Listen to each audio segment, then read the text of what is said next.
جب آپ اپنے ذہن سے آزاد ہو جاتے ہیں، فری ہو جاتے ہیں، جب خیالات سے ماورا ہو جاتے ہیں، لمحہ موجود میں حاضر ہوتے ہیں، وہ حالت حضوری کی حالت ہوتی ہے، نو مائنڈ کی حالت ہوتی ہے، جس میں آپ سکون محسوس کرتے ہیں، کامنس کا احساس ہوتا ہے آپ کو، اور آپ بالکل ریلیکس ہو جاتے ہیں، اپنے تھاٹ سے بالکل آزاد ہو جاتے ہیں، اور آپ ساری پریشانیاں ختم ہو جاتی ہیں۔ زمین کی ذہن کی غلامی سے آپ کو کچھ دیر کے لیے نجات ملتی ہے، اور آپ حقیقی آزادی سے جڑ جاتے ہیں۔ جی ہاں، ہم بات کر رہے ہیں نو مائنڈ کی، جسے حضوری بھی کہہ سکتے ہیں۔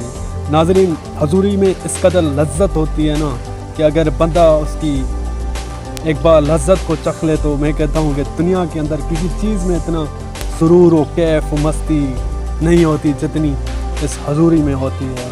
ہمارے یہاں صوفیوں نے، اولیاء ولیوں نے یہی سبق دیا ہے کہ ہمیں اپنی زندگی لمحہ موجود حضوری میں رہ کر گزارنی چاہیے، کیونکہ وہ بھی صاحب حال تھے اور انہوں نے ہمیں بھی صاحب حال ہونے کا درس دیا ہے۔ تو حضوری ایک ایسی چیز ہے جس میں آپ آزاد ہوتے ہیں، جس میں آپ پرسکون ہوتے ہیں، جس میں آپ اطمینان سے جیتے ہیں، جس میں آپ کو کوئی پریشانی نہیں ہوتی، جس میں آپ کو کوئی فکر نہیں ہوتی، دنیا کی پریشانیوں سے، اسٹریس سے، انزائٹی سے، ڈپریشن سے آپ ہر چیز سے فری ہو جاتے ہیں، بالکل نو مائنڈ کی اسٹیٹ میں پہنچ جاتے ہیں۔ اور کیا ہوتا ہے اس وقت، جس وقت آپ نو مائنڈ حالت حضوری میں ہوتے ہیں، تب آپ کے ذہن میں ایک خیال بھی نہیں ہوتا، اور اس دنیا بڑی آبادی سے یہ کرنے میں بس کچھ ہی لوگ کامیاب ہوتے ہیں جو حالت حضوری میں رہتے ہیں۔ میسٹک، صوفی اور جیسے بڑے اور ایک سائنسدان کی ایک ٹیم نے ان پر ریسرچ کے لیے سادھوؤں کو، مونک کو ایک ایکسپیریمنٹ کرنے کے لیے بلایا۔ سائنسدانوں نے سادھوؤں کو ایک ٹھنڈے روم میں بٹھایا اور بہت ٹھنڈا کپڑا سائنسدانوں نے ان پر چڑھا دیا۔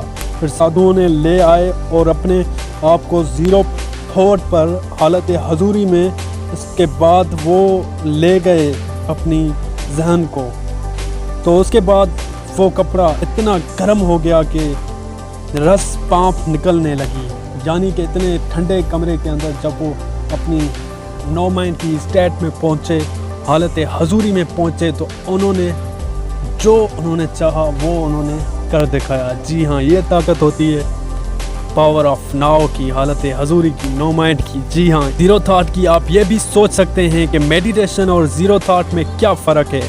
میڈیٹیشن یعنی دھیان میں آپ خود کو کنٹرول کرتے ہیں، اور زیرو تھاٹ کو روک کر انہیں آبزرو کرتے ہیں، اپنے ذہن کو آبزرو کرتے ہیں۔ جی ہاں، تو یہی فرق ہے میڈیٹیشن اور زیرو تھاٹ میں۔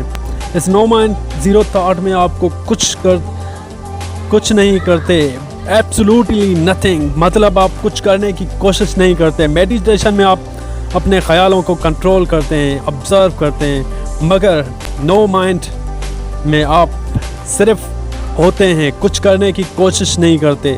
تو اس کنکلیوژن نکلتا ہے کہ جب آپ میڈیٹیشن کرتے ہیں، آپ کا ذہن اتنا ریلیکس ہو جاتا ہے کہ آپ کوئی خیال نہیں آتا، تب وہ ہوتا ہے نو مائنڈ دماغ۔ جو پاور ہوتی ہیں اسے لوگ میریکل مانتے ہیں۔ آج سے 100 سال پہلے جب موبائل فون نہیں ہوا کرتے تھے، تب اگر کوئی موبائل فون کا کوئی بات کرتا ہے، یہی لگتا کہ یہ ناممکن ہے، مگر آج یہ سب کچھ آپ کے لیے نارمل ہے۔ بالکل اسی طرح سپر نیچرل طاقتیں ہوتی ہیں، بس آپ کو اس کو پانے کی ضرورت ہے، اور ان ساری چیز کے بارے میں کوئی نہیں بتاتا۔ سپر نیچرل طاقتیں بہت ہی گہرائی والی باتیں ہوتی ہیں جس کو کئی لوگ مانتے ہیں اور کئی لوگ نہیں مانتے۔ میں کسی کو فورس نہیں کر رہا کہ آپ میڈیٹیشن کرو اور گہرے سے گہرے اسٹیٹ میں جا کر نو مائنڈ زیرو تھاٹ کو حاصل کرو۔